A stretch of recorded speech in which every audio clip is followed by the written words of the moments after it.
Hi, and welcome to this week's episode of Talk of Purdue, where we're stepping it up because we're on the stage of the Low Playhouse.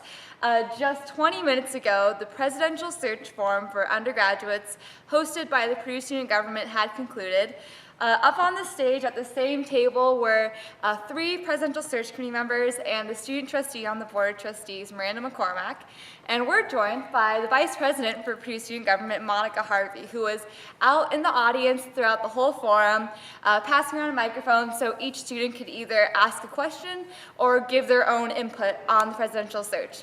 So for starters, Monica, thanks for staying behind and talking with us. No problem at all. So you spent the night getting opinions out of other people. What Right. about your own opinions? What would you like to see in the next president? Honestly, it sounds kind of simple, but I want someone who's really high energy and just passionate about what they want to do. And I think that fits in with a lot of the comments we saw tonight. Keith mentioned, the age question. I think that someone who's passionate, whether they're 40 or 75 years old, as long as they're passionate, they're qualified. One of the other main topics or main considerations for the next president is being a visionary. I think someone who's passionate, high energy, will obviously have their vision and not be stifled by boards that say no, we can't do that, or schools that say that's not our plan. And I think that just someone who's high energy and passionate, Someone who can shake things up and isn't afraid to move forward. Yeah, so I'm not necessarily someone has to shake things up, but they're not afraid to do it. So with that, what did you think was the best question or the best point brought up tonight by the students? I think one of the things that I really had to think about that was brought up was, what is the definition of a land-grant university?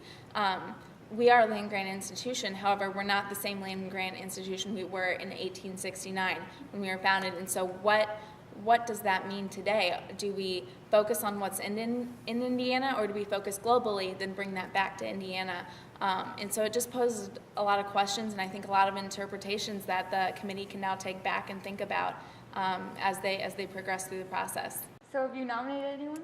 I have not nominated someone. That's actually Are you planning on nominating someone? Alisha, it is on my Google Calendar for Saturday at 2:30 to spend about an hour and maybe do some Googling and just to learn more about people I think are qualified and what I want to see them as the next Purdue president, but also someone who's going to impact Purdue's future, Indiana's future, and my future. Alisha wrote a column saying she'd like to see another woman become president again of Purdue. Would you like to see the same thing?